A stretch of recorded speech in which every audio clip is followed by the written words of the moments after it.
Good morning. Good morning po mga kapatid. Are we blessed? Blessed po ba tayong lahat ngayon? Amen. Medyo parang umano yung ilaw. Okay? Alam kong blessed po kayo ngayon kasi ang gaganda ng inyong mga ngiti. No?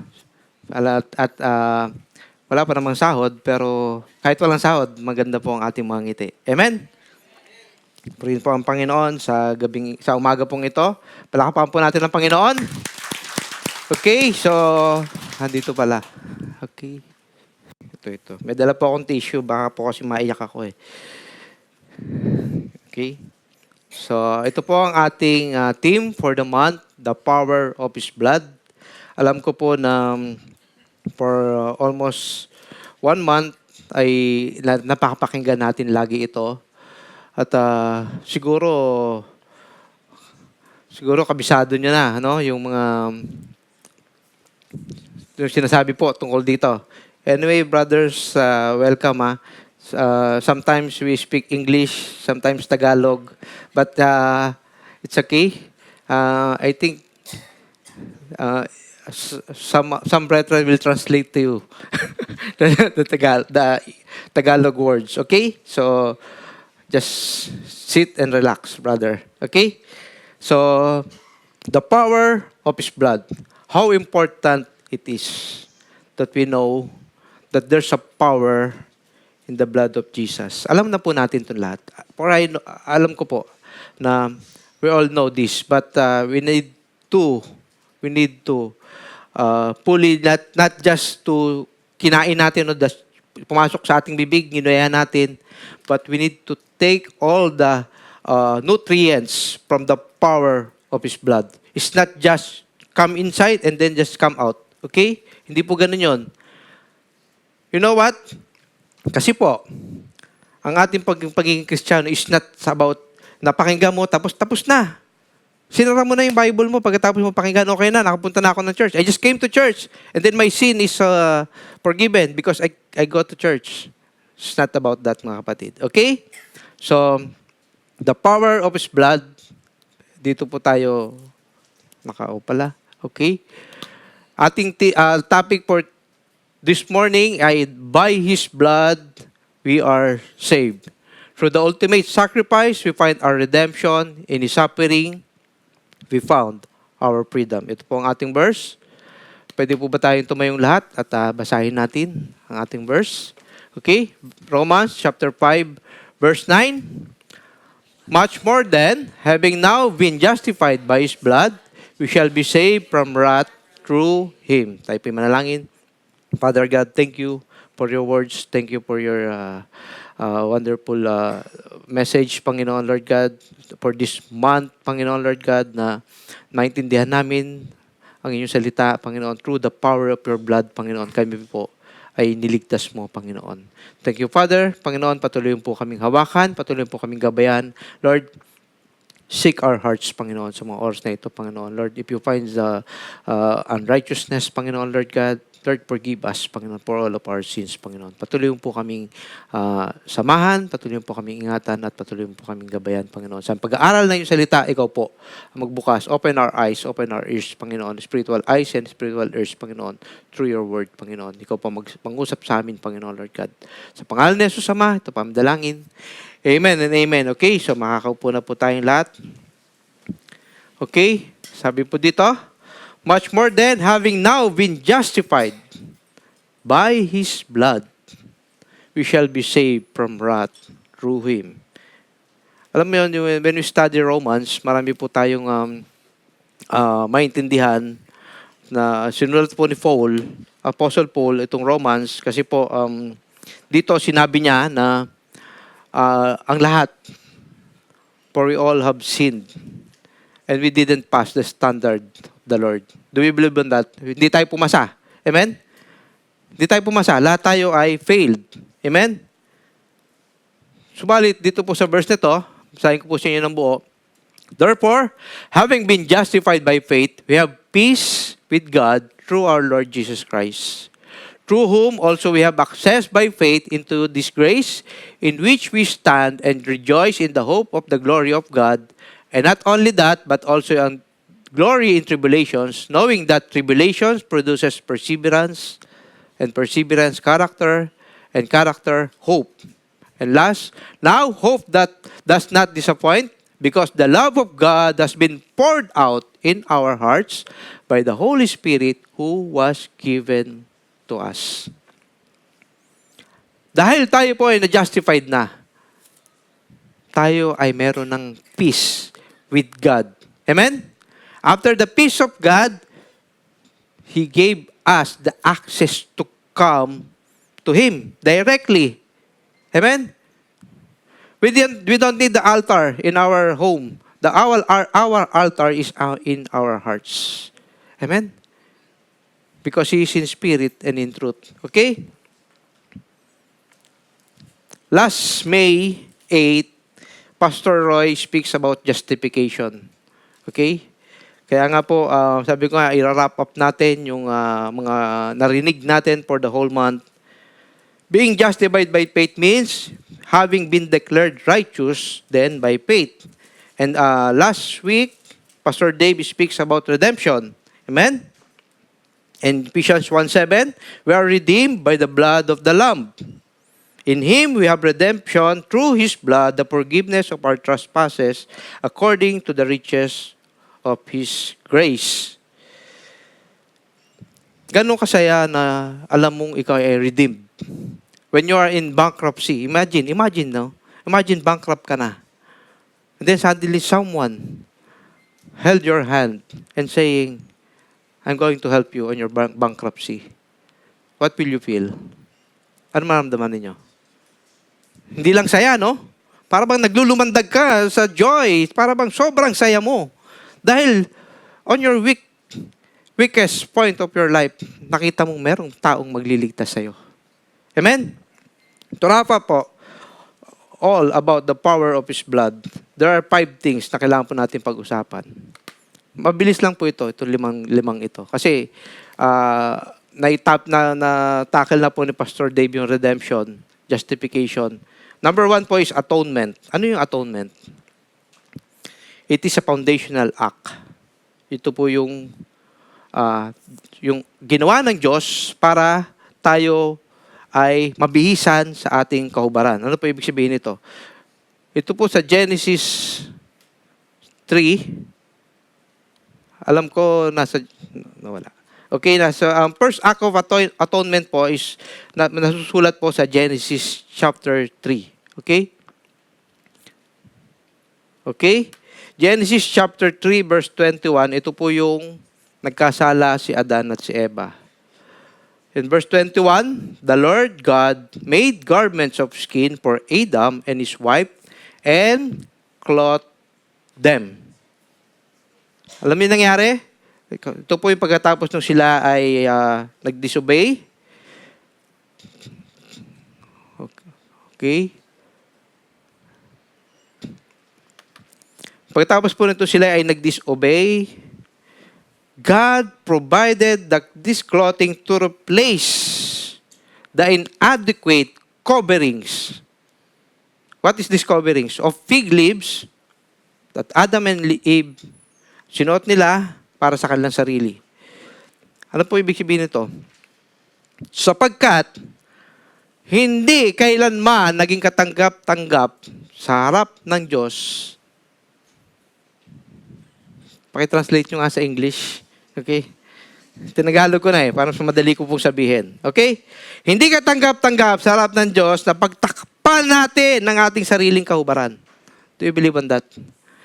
It's not acceptable to God to cover our nakedness. Tama ba? Means, kahihiyan yon sa harap ng Diyos. I-try nyo. Pero huwag nyo i-try ngayon. Try nyo, manalangin ka kung bad. Manalangin ka na lang. Para ba nakakaya ka, no? Lalapit ka lang. O kung makipag-usap ka sa kaibigan mo, wala kang t-shirt. Diba? That is disrespectful. But pinipilit po kasi ng tao na pagtakpan ng kanyang kahubaran. I can do it on my own. Kaya nga tinakpan niya eh. Pero alam niyo ba na hinahanda, the Lord is preparing Adam and Eve for the trials in life na hindi po tatagal yung dahon ng fig. Lalabas na siya eh. sa paradise. Marami ng mga makakasalamuhang, marami ng mangyayari. So, mahubaran siya. So, ano pong ginawa? Which required the shedding of the blood and symbolizes an innocent life, covering its shame and their guilt. That's the purse na ginawa po ng Diyos. Wala pang batas that time. There's no law. But the Lord atoned them para po, kapag hindi karapat-dapat, hindi sila makakaharap sa Diyos kung sila'y balot lamang ng pig. Ba, hinahanap sila? Where are you, Adam and Eve? We are hiding because we are naked.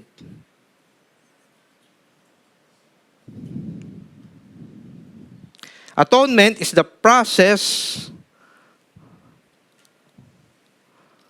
of making amends or paying for wrong, whereas redemption is the end result.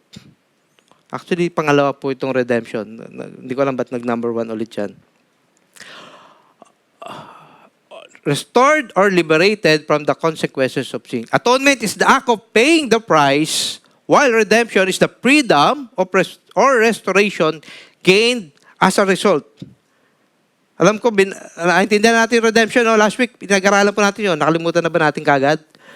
Hindi siguro, no? Sapagkat we are redeemed. Every one of us redeemed. The best illustration po dito, the best illustration of this truth is the Jewish Day of Atonement described in Leviticus 16. Basahin po natin to pag-uwi natin. Hindi ko na po babasahin sa inyo kasi masyado siyang mahaba. But I will read it to you.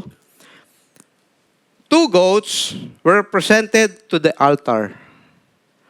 The one of them was chosen for a sacrifice. One of the goats ay mamamatay.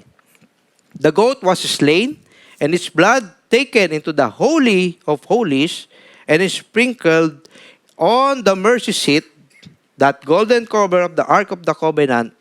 This sprinkled blood covered the 2 tablets of the law inside the Ark. Diba? Doon yung Ark. The shed blood met. Magtatagpo yun. Babalutin ng dugo ng goat. Magmemet sila temporarily. The righteous demands of the Holy God. And then, the priest then put his hand on the other goat, dalawang goat yun, no? On the other goat, and confessed the sins of the people. Then the goat was taken out into the wilderness. Papakawalan nila. And set free to symbolize the carrying away of sins as far as the east from the west, as far hath He removed our transgressions from us. Kaano, pag nakawala na yung goat, hindi mo na mahuhuli yun. Papakawalan nila yon. Ganoon kinalimutan ng Diyos ang ating kasalanan. Kaya kung binabalik-balikan natin, we always are, the devil reminded us always for our sins. Oh, don't go to church. You're a sinner. Don't go to church. Because you are already forgiven. Amen? What the Lord Jesus has done on the cross. Remind him of his future, mga kapatid. The devil yun, ha? Remind him of his future. Okay? And number 3, sabi ko sa inyo, mabilis lang to eh. Remission. Ito po yung nangyari doon sa isang goat. Yung nawala yung goat.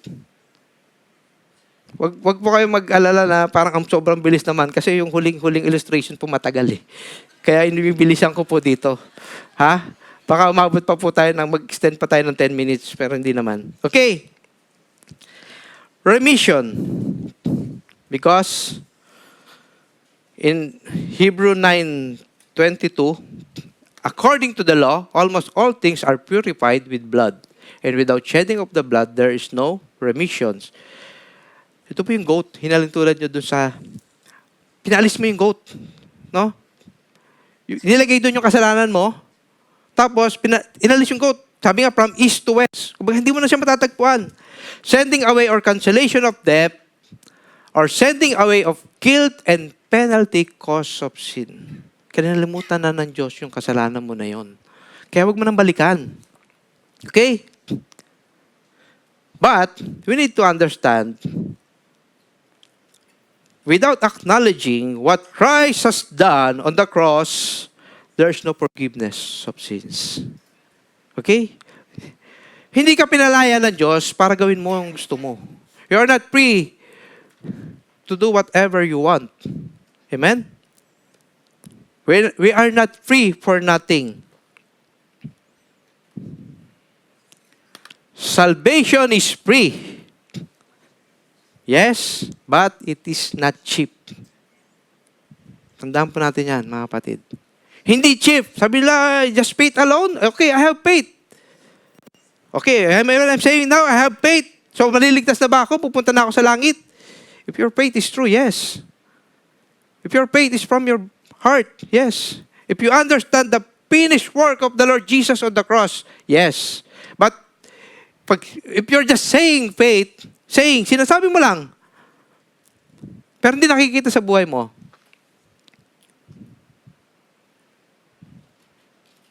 you're saying that faith is cheap, salvation is cheap. Kasi hindi nakikita eh. There's no transformation. Apostle Paul explained in his letter to the Romans that salvation cannot be attained through the observance of the law, but rather through faith. Amen? Because Paul proves that all men are sinners. Hindi lang po ito lalaki Lahat ng tao ay nagkasala. In verse 23, in-explain po niya yon, how sinner can be saved.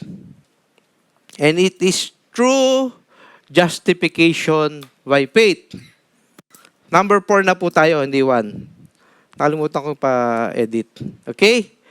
Justification is the act of God whereby He declares the believing sinners righteous in Christ on the basis. Ano po yung basis nun? Paano tayo madedeclared as righteous in Christ? Ano po yun? Dahil lang pumunta tayo sa church? That's because we come to church? Because we read our Bible? But we didn't understand. And on what basis? Of the basis of the finished work of Christ on the cross. Lagi pong nandun ang basis. It's not our own righteousness. O dahil magaling ako magsalita kaya ligtas na ako. Hindi po ganun yun. Okay? Justification is an act and not a process. No sinner can justify himself before God. Do you believe on that? O sasabihin nyo, no, I can. Edi ikaw na. Ikaw na lang. Pero for me, it is all for the Lord. Ano po ang pinakamahalaga? Pinakamahalaga po yung pagpapawalang sala ay hindi po nangangahulugan na ginagawa tayong matuwid o ginagawa tayong parang dahil you are justified, matuwid ka na. Ang ibig sabihin po nito ay pinapahayag niyang tayo ay matuwid sa harapan niya. Amen? Mamaya magkakaroon ng konting aray ito alam ko. Justification is a legal matter, mga kapatid. God puts the righteousness of Christ on our recording the place of our sinfulness. And nobody can ever change this record.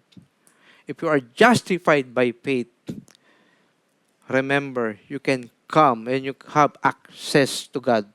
In every situation of your life, you can truly come unto Him. And it is better to come unto Him with our knees, humbling ourselves. Amen?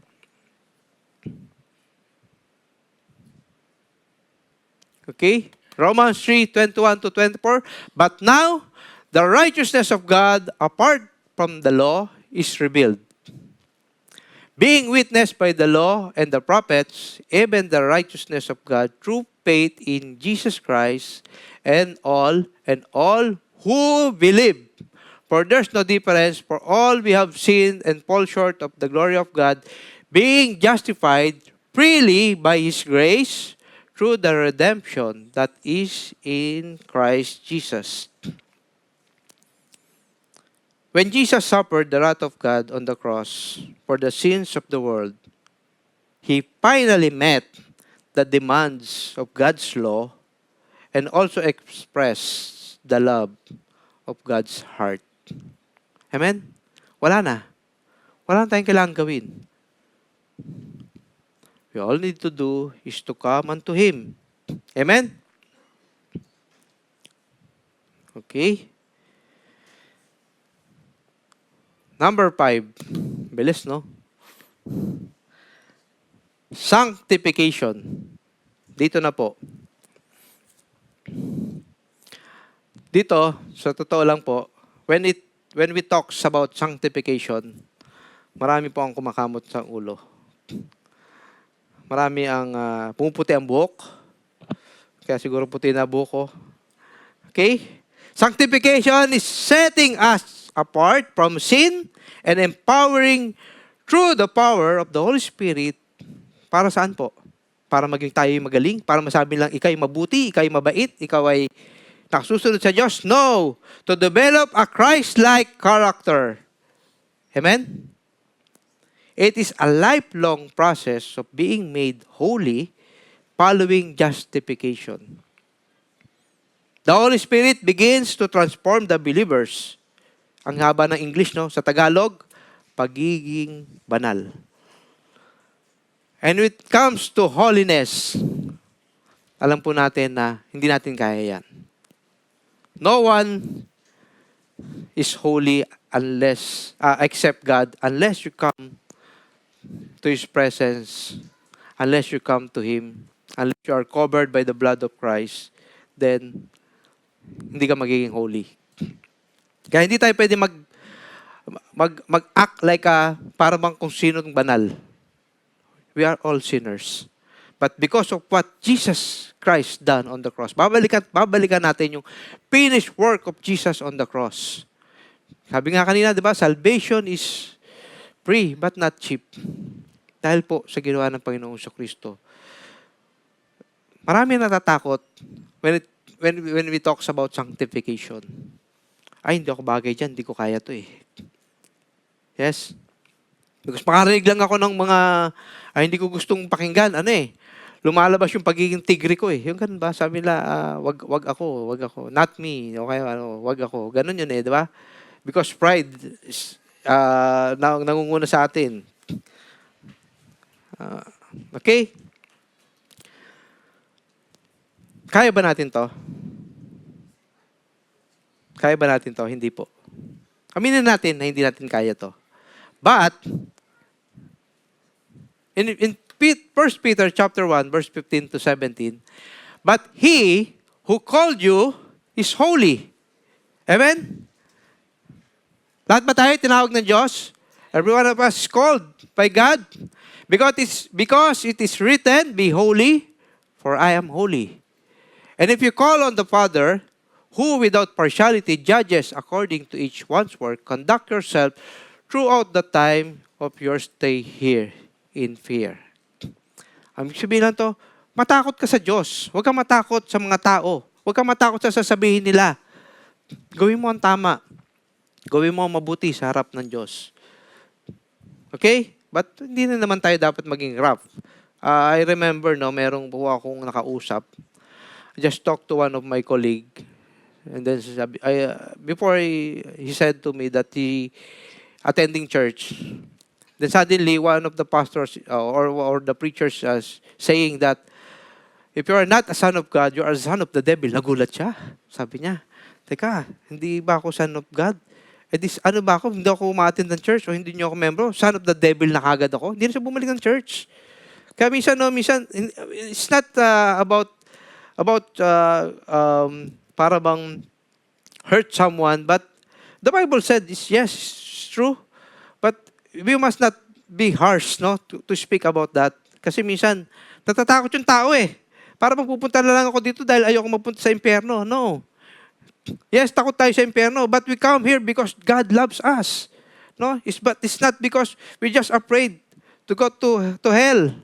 Because our heart is wants to be in the presence of the Lord. Amen? Hindi po yung takot. It's not about, kakapanood yun ng scary movie yan eh. Na tinatakot na lang tao para magpunta ng church. But we need to told the people na it is true. At the end of our life, it's two things. Two places lang ang pwede natin puntahan. It's eternal glory or eternal punishment. Amen? But, hindi po tayo natatakot doon kasi hindi tayo pupunta doon. No, hindi nyo kailangan matakot. Kasi, hindi tayo pupunta doon. Kaya sinasabi ko nga lagi din, gusto mong pumunta sa langit. You want to go to heaven. But you didn't go to church. Diba? If you want to go to heaven, you need to understand what the Lord just done for you. He paid His life for your sins. No? Yun nga, kung walang-wala ka na, may tumulong sa'yo, anong gagawin mo yung tao na yun? Malaking utang na loob, no? Ibibigay mo. Para bang tinubos ka niya sa malaking kahihiyan. No? You are thankful. Must be very grateful. Sa ganang atin po, hindi talaga natin kaya itong mga bagay na ito. Subalit, dahil tinanggap na natin ng Espiritu Santo, tayo ay bibigyan niya ng kakayanan upang tayo ay magtagumpay laban sa ating mga kahinaan. Huwag niyong labanan ang dyablo. Submit to God and the devil will flee. From our sinful nature to Christ-likeness, this is the sanctification. And it is a process. Ang tanong, how can we be sanctified? Lord, paano ko gagawin to? In John chapter 17, verse 16 to 19, Panginoong Jesus po nagsasalita dito, they are not of the world, just I am not of the world. Sanctify them by your truth. Your word is truth. How can we be sanctified? Through the Word of God. Through this Bible. Amen?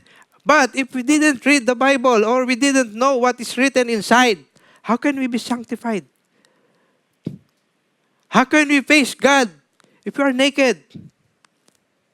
How? We cannot face God if we are naked.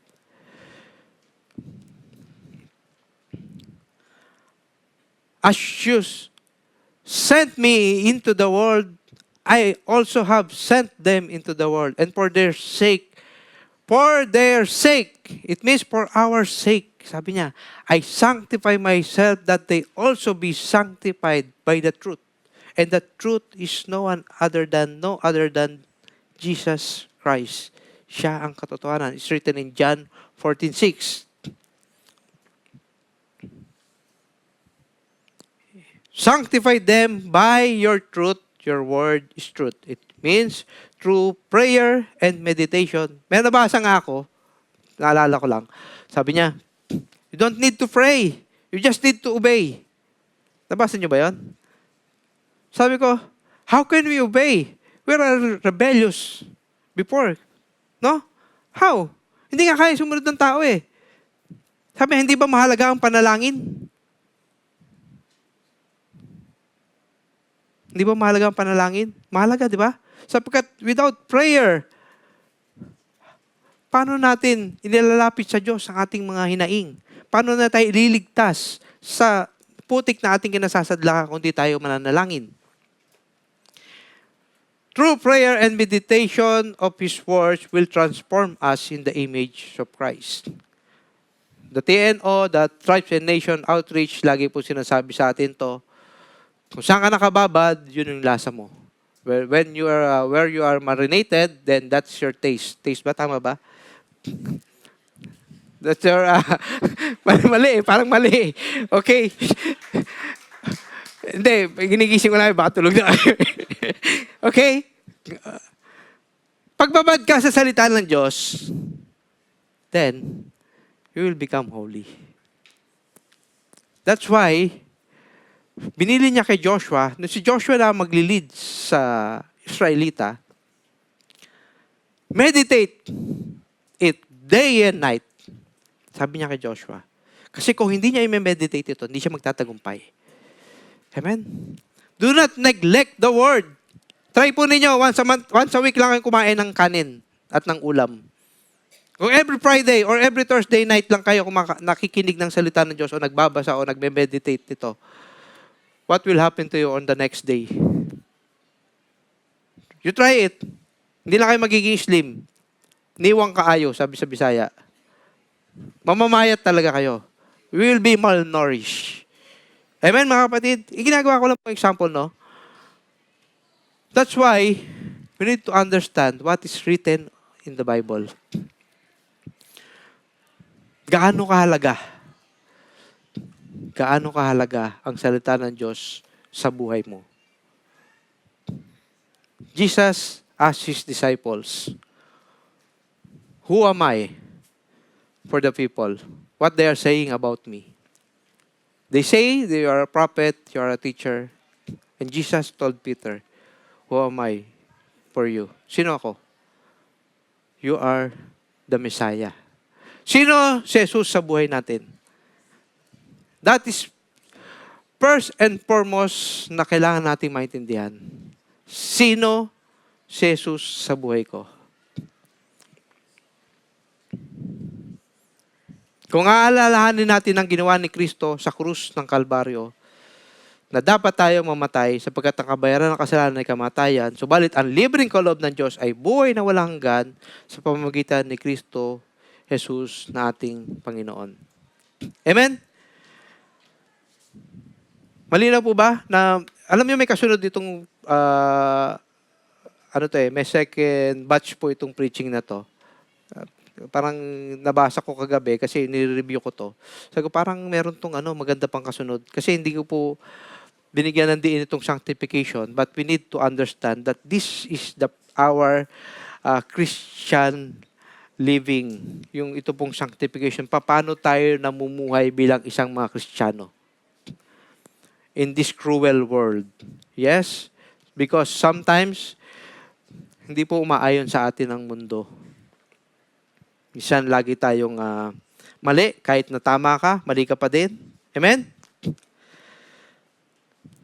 Dito po. Okay? Pupunta po tayo sa huling illustration na sinasabi ko sa inyo. It is all about the blood of Christ. In Psalm 22 is a prophetic psalm of the cross of Jesus. Bakit po? When Jesus, nung sinabi po niya sa Psalm na, my God, why have you forsaken me?" Diba? Nabasa niyo po ito, diba? 7 last word. Amen? And in Psalm 22 verse 6, sinabi niya dito, "But I am a worm and no man, and a reproach of men and despised by the people." Pinagkanulo siya ng kanyang alagad. Inalipusta. No? Alam natin lahat ang ginawa ng tao sa kanya. Despised by the people. We all know, Jesus was certainly a man and not a worm. Yes? He is a man on the cross. So what did the psalmist mean when he wrote, "But I am a worm"? Nabasa na ba natin to? Alam ko marami na po nakabasa nito. Kaya sabi ko, hahaba po itong huling illustration nito dahil babasahin ko po sa inyo, hindi ko po nilagay dito. Strong Dictionary defines the word as maggot. Yung worm, uod yun, di ba? Okay? The crimson grub, but used only on this connection of the color. Kasi nga, and clots dye therewith, crimson scarlet worm. Ang word po na ginamit dito, original translation is stolat, or binabasa nila stola, denotes not only a worm, but also identifies it as a crimson or scarlet worm, common po here in Middle East and dominantly in Israel. Actually, nakakita na ako nito nung ako'y bata pa. Naalala ko, sa malalaking puno po ito kumakapit. Okay? It should be noted that the colors crimson and scarlet are very deep. Very deep. Kaya sinabi niya very deep, it is blackish red. The color nito is blackish red, which is the color of blood. And in this crimson worm, we find hidden meaning of biblical significance. Ano po yung, kasi itinulad niya ni Kristo ang kanyang buhay sa isang worm. Ano po yung significance nito? The life cycle of crimson worm. Ito po yung life cycle niya. The crimson worm, etc., etc., may scientific name pa siya, no? Looks more like a grub than a worm. In the life cycle of this worm, where the remesh is found. What is the remesh? Yung the logos and rema, yung rema. Okay? And it points the work of Jesus on the cross. Bakit po? Paano nangyari to? When the female crimson worm is ready to lay her eggs, which happens only once in her life. Isang beses lang. She climbs up a tree or fence and attach herself to it. Didikit siya dun sa puno. At hindi mo na siya matatanggal. Pag tinanggal mo siyang pilit, siya ay mamamatay. With her body attached to the wooden tree, a hard crimson shell forms. Mabubuo po yung kanyang likod na parang pagong na mayroong ulo. Okay? It is a shell so hard and so secured to the wood that it can only be removed by tearing apart the body, which would kill the worm. Hindi mo na siya matatanggal doon. Hindi na. The female worm lays her eggs under her body over the protective shell sa kanyang katawan. When the larvae hatch, they remain under the mother's protective shell and the baby's worm can feed the living body of a mother worm for 3 days. Sa loob ng 3 araw. And the mother worm dies. Mamamatay siya after 3 days. And her body excretes a crimson and or scarlet dye that stains the wood to which she is attached and her baby worms. The baby worms remain crimson-colored for their entire lives. Kaya nga sila identified as a crimson worm. Amen? Naintindihan niyo po ba? Okay. On day 4, may 10 minutes pa ako. On day 4, the tail of mother worm pulls up into her head, forming a heart-shaped body that is no longer crimson. Day 4, after 3 days. Sunod na araw, ano nangyari sa kanya? Sabi niya, forming a heart-shaped body that is no longer crimson, but has turned into a snow-white wax that looks like a patch of wool on the tree or fence. And it then begins to flake off and drop to the ground looking like snow. Intindihan ba natin bakit hinalang tulad ng Panginoong Hesus ang kanyang buhay sa isang uod, sa isang worm. On the 3 days, rose up from the dead. And through His resurrection, we have hope.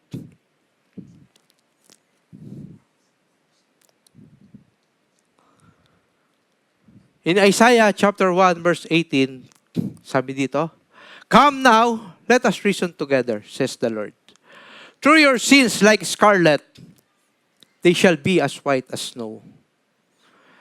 Though they are red like crimson, they shall be as wool." God offers complete forgiveness and reconciliation, assuring sinners that God's grace can erase even the deepest, most stubborn stains or wrongdoings or sin. Sabi dito ni Isaiah, sabi ng salita ng Diyos, lumapit ka. Let us reason together. What do you mean by reason?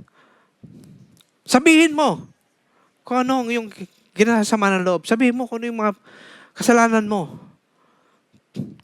He calls us to the table to reason together. And what? To choose repentance. Though your sins are like scarlet, the deep, permanent red dye metaphorically represents the depth represents the depth of our sins, yung lalim, inescapability, yung para bang hindi ka na makawala. Para bang nakatali na ako dito. Ako ay like a chain in my feet. No? Hindi ako makalayo. Dahil ako ay bilanggo ng kasalanan. Sino ang makapagliligtas sa akin? Sabi dito, kahit na ano pa, gaano pa kalalim ang iyong kasalanan, let us reason together. Hindi mo matakasan, hindi ka makawala. And it will be as white as snow. Repentance and faith is the key, mga kapatid. Just come unto Him who can forgive our sins. And especially, every one of us is justified by faith. Kung tayo man po ay nagkukulang o nagkakamali, huwag nating pagtakpan ang ating sariling kaubaran. Come unto Jesus. Amen? Yun lang pong inihingi ng Panginoon. Lumapit ka.